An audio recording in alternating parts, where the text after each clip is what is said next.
Chapter 1: A Global City. Located in the East Asian country of China is a city of major importance.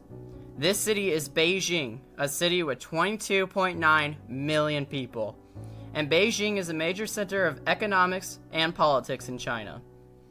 Beijing began as a small city, but has grown into a global city. However, they still don't compete with the other global cities in the world. Beijing produced 4.16 trillion won in 2022 and has 23,000 industries, ranging from finance, industrial manufacturing, information technology, and scientific research.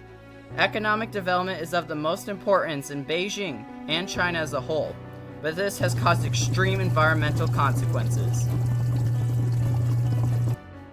Chapter 2: Air Pollution. Imagine that you're walking down the street of your city and you can barely make out skyscrapers 50 feet away. This is what a normal day in Beijing looks like because of the massive amount of smog found around the region. Beijing developed way faster than the most global cities in the world, and because of that rapid industrialization, there was no thought taken to how it would affect the environment. There are over 3.3 million vehicles in Beijing, with 1,200 added every day, and this massive amount of vehicles creates 70% of the air pollution found in Beijing.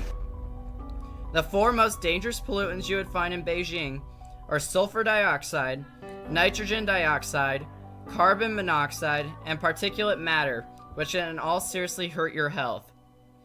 Coal-burning power plants are another major cause of air pollution, and they create the smog in Beijing. These power plants are built with highly inefficient designs because they need to increase power output massively with the growing population.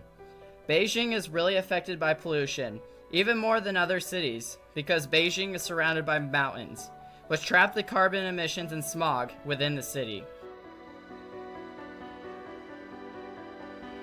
The air pollution in Beijing affects its population because it significantly reduces people's lifespans by more than 5 to 6 years. The horrible air quality causes major respiratory distress and mortality in adults, and even causes lower birth rates. Lung cancer has risen 60% in the last decade, while the smoking rate hasn't increased at all.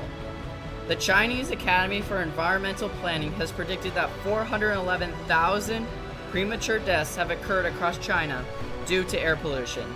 Air pollution can also affect the environment, like how it can kill or injure plants and trees, which requires land clearing of diseased plants and can cause forest fires.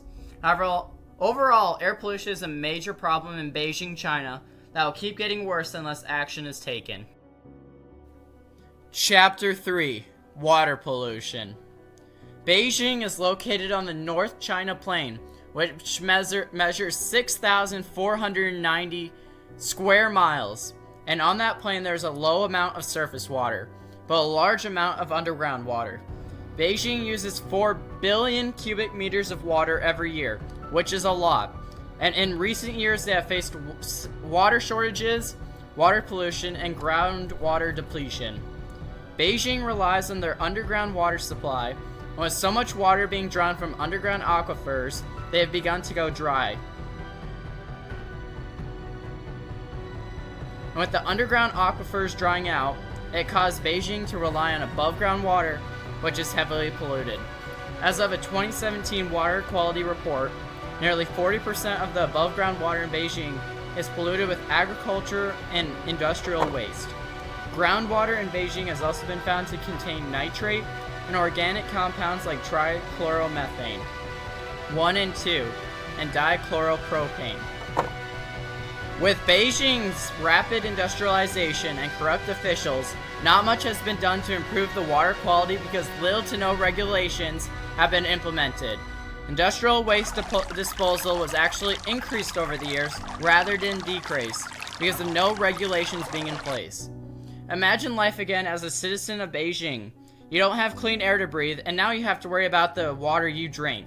Most citizens of Beijing drink the tap water, but only after multiple rounds of boiling to remove the pollutants. This also is after the water went through the treatment plant. and some citizens only drink bottled water from grocery stores because of how polluted the water is. Water pollution also affects the environment or ecosystems because with the high nitrate levels due to agricultural waste, harmful algae blooms cause major problems for the underwater ecosystem, like decreasing fish populations. Industrial waste and acid rain from air pollution also decrease the healthiness of ecosystems because less organisms are born and some are even killed from the horrible water conditions.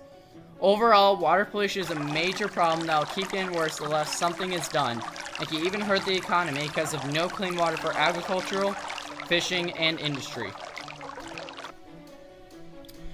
Chapter 4, Causes. Part 1, Rapid Industrialization. As said earlier, rapid industrialization is a major cause of pollution because factories around Beijing have produced smog and air pollutants which cause acid rain and poor air quality. Factories have also produced more wealth for the city, and this caused the amount of vehicles to rapidly increase, causing more air pollution.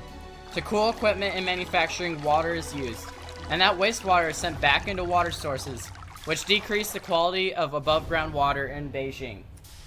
Part 2, Population Growth. With Beijing developing faster than most places, the population exploded, and with that caused rapid urbanization, which drove up the amount of air pollution. With more people, there were more vehicles on the road and more electricity being used, which required more fossil fuel burning power plants. The vehicular emissions and power plant emissions decreased air quality and even caused water pollution with acid rain. Around Beijing, most water pollution is caused by industrial and agricultural pollutants, but trash and sewage also decrease water quality, and with growing populations that has also increased. Chapter 5, Effects and Solutions. Short-term impacts of the air and water pollution are more common diseases like cancer and liver disease, and eye and respiratory irritation from air pollution. Long-term effects of the pollution are the entire population continuing to have shorter lifespans if the pollution gets worse, and a decrease in population because of prenatal deaths. If the pollution continues to increase, then animal habitats will be damaged because of harmful algae and unlivable water conditions. Acid rain caused by air pollution damages plants and causes sparse landscapes, which is a long-term effect if the air pollution isn't reduced. In Beijing, emergency measures have been enacted as short-term solutions to the air pollution problem. These emergency measures are mandatory factory closures and bans of motor vehicles, especially on days with high air pollution. On days when the air pollution levels are extremely unsafe, schools close, which removes 80% of government vehicles from the road, construction vehicles are stopped from driving, and even barbecues and fireworks are banned. These are only short-term solutions to the problem, and a long-term solution would be for the government to finally instate mandates on how much air pollution factories can release, and to try to replace the fossil fuel burning power plants with renewable energy. In Beijing, work has been done to stop water pollution, like more monitoring of water discharge systems near rivers, disclosing accurate measurements of how bad the water quality is to its citizens, encouraging the public to be responsible with water consumption, and more environmental law enforcement. These are great long-term solutions to the water pollution, and if this work continues, then someday the water quality might rise to healthy standards. Overall, my proposed solutions for water and air pollution is to produce 100% clean energy with renewable sources, which would decrease air pollution and water pollution because of less acid rain, and to move industry like factories to a region not trapped in mountains or filled with people. Also, if industry could be changed to not affect the environment, and there's more investment in public infrastructure, then air and water quality would be increased. For Beijing to remain a global city and for people to want to live there, more work is needed to clean the air and water around the city. Thank you for listening.